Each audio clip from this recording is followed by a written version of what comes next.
Good morning students. अब हम अपनी कक्षा 12 की एक्सरसाइज 4.2 का लास्ट क्वेश्चन है, क्वेश्चन नंबर 13 पढ़ते हैं।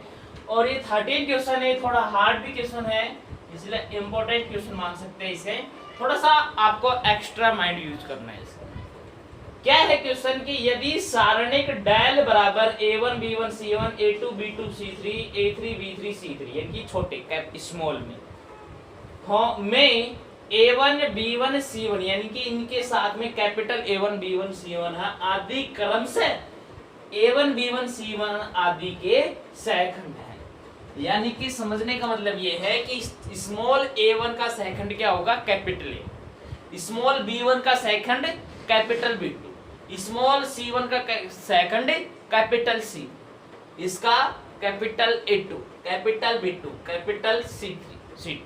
इस प्रकार से इनके सहखंड है। तो सिद्ध करो, ये वाली बात सिद्ध करनी है कि डेल स्क्वायर की वैल्यू आती है a1 b1 c1 a2 b2 c2 a3 b3 c3 के बराबर आती है। ये वाली बात हमें सिद्ध करके दिखाना। ओके, सॉल्यूशन करते हैं बेटा इसका।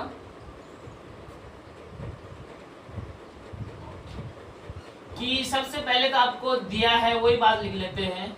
अगर आपको क्या दे रखा है कि डेल बराबर है a1 b1 c1 a2 b2 c2 a3 b3 c3,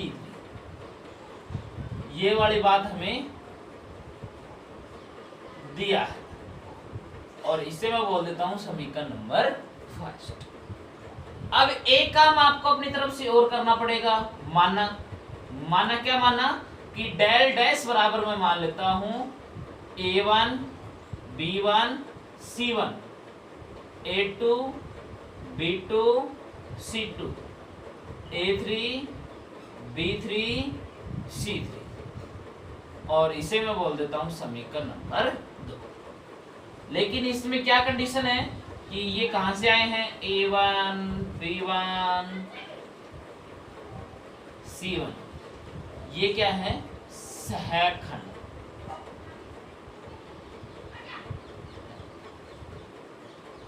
ये a1 b1 c1 dot dot आदि ये क्या है, सहखंड है। सहखंडों का अवयव बनाया, जिसे मैंने किससे बोल दिया, डेल डैश से बोल दिया।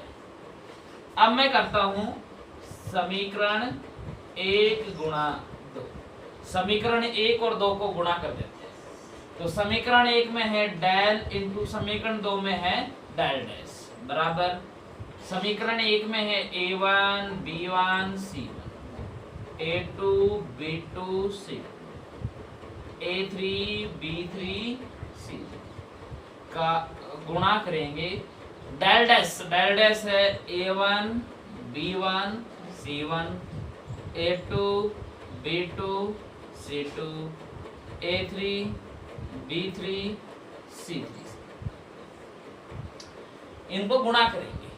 भाई गुणा करेंगे तो डेल इंटू डेल डैश क्या हो जाएगा, del del dash equal to, आप देखिए इनका गुणा करना सिखाते हैं आपको। ये हो गया डेल डेल डैश इक्वल, दो सारणिकों को गुणा कर रहे हैं बेटा, ये ध्यान रखना। आपको आव्यूह का गुणा नहीं कर रहे हैं। हमने पहले तीसरी एक्सरसाइज में आव्यूह का गुणा करना सीखा था। कैसे करते थे, पंक्ति को स्तंभों से गुणा करते थे। लेकिन ये है अपने पास में सारणिक का मल्टीप्लिकेशन, और सारणिक का मल्टीप्लिकेशन करने के लिए पंक्ति को पंक्ति से ही गुणा किया जाता है, नहीं कि पंक्ति को स्तंभ से गुणा करते हैं। पंक्ति को पंक्ति से करेंगे तो पहली पंक्ति गुणा पहली पंक्ति, a1 इंटू a1, तो a1 plus b1 b1 b1 b1 plus c1 c, पहली पंक्ति इंटू पहली पंक्ति हो गई। अब पहली पंक्ति इंटू दूसरी पंक्ति, तो a1 a2, इसको इससे करेंगे तो b1 b2, फिर c1 को c2 से करेंगे तो c1 c2। ओके, अब पहली पंक्ति इंटू तीसरी पंक्ति, तो a1 a3 a1 a3 b1 d3 c1 c। Okay, पहली पंक्ति से तीनों पंक्तियों कर लिया। अब नेक्स्ट करेंगे दूसरी पंक्ति को पहली पंक्ति से, इनकी दूसरी पंक्ति इंटू पहली। तो A2 A1 plus B2 B1 plus C2 C1, दूसरी पंक्ति इंटू दूसरी पंक्ति, तो A1 A2 B1 B2 C1 C2, दूसरी इंटू तीसरी,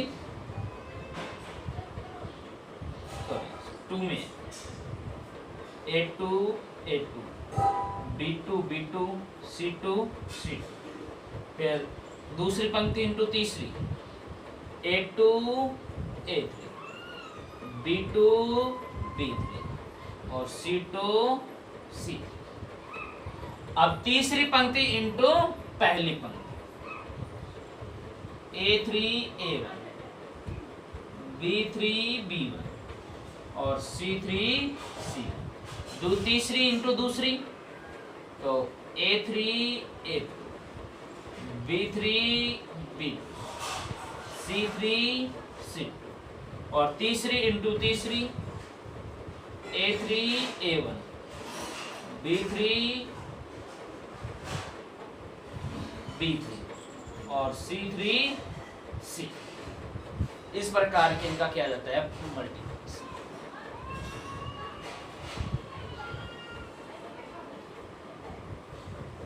यहां देखो बेटा, देखो सारणिक जो टॉपिक स्टार्ट किया था उससे पहले गुणधर्म सिखाए गए थे, सारणिकों की गुणधर्म।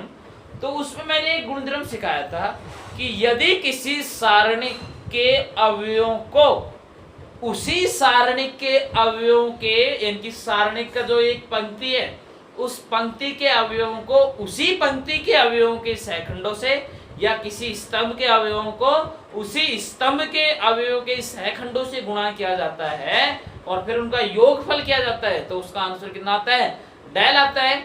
और अलग अलग सहखंडों से गुणा किया जाता है तो उसका आंसर कितना होता है, 0 होता है। इस गुणधर्म से तो देखिए इसमें उन्हीं अवयवों को उन्हीं सहखंडों से गुणा किया है, इसमें अलग है, इसमें भी अलग है, इसमें भी अलग अलग है, लेकिन इसमें सेम सेम है, इसमें भी अलग अलग है, इसमें अलग अलग, इसमें अलग अलग और इसमें सेम। यानी कि जहां पर संगत अवयवों को संगत ही सहखंडों से गुणा किया जाता है तो वहां डेल आंसर आता है, और अलग अलग अवयवों को अलग अलग सहखंडों से गुणा किया जाता है तो आंसर कितना आता है, 0 आता है। तो यहां हो गया डेल डेल डैश बराबर, देखो सेम सेम है इसलिए यहां पर डेल, यहां अलग अलग है 0, यहां पर भी अलग अलग है तो इनका योगफल भी 0, ये भी अलग अलग है तो इनका भी 0 आएगा, यहां सेम सेम है तो डेल और ये वाला 0, ये 0 आएगा, ये 0 आएगा और ये वाला डेल आएगा। तो डेल डेल डैश बराबर, यहां पहली पंक्ति से डेल कॉमन निकाल लो, दूसरी पंक्ति से भी डेल कॉमन आ रहा है और तीसरी पंक्ति से भी डेल कॉमन आ रहा है, तो बचा क्या है यहाँ पर 1 0 0 0, डेल चला गया तो 1 0 0 0 1, ये बचा। तो ये हो गया डेल डेल डैश बराबर डेल क्यूब, या फिर del into del into del into ये क्या है आपका I3, यानी कि इकाई आवेग, और एक डेल से इसका एक डेल हम क्या कर देते हैं, कैंसिल आउट। तो बचा है डेल डैश बराबर del into del del square, और I3 से गुणा करेंगे कोई फर्क नहीं पड़ेगा, लिख देते हैं यहाँ I3। तो डेल डैश बराबर क्या आ गया, डेल स्क्वायर, क्योंकि I3 क्या है, क्योंकि I3 बराबर इकाई आवेग। ओके, समीकरण 2 डेल डैश की वैल्यू कितनी मान रखी है मैंने, वैल्यू रख देते हैं A1 B1 C1 A2 B2 C2 A3 B3 C3 और बराबर क्या आ गया, डेल स्क्वायर। तो डेल स्क्वायर की वैल्यू आ गई है A1 B1 C1 A2 B2 C2 A3 B3 C3 LHS equal to RHS and sprue.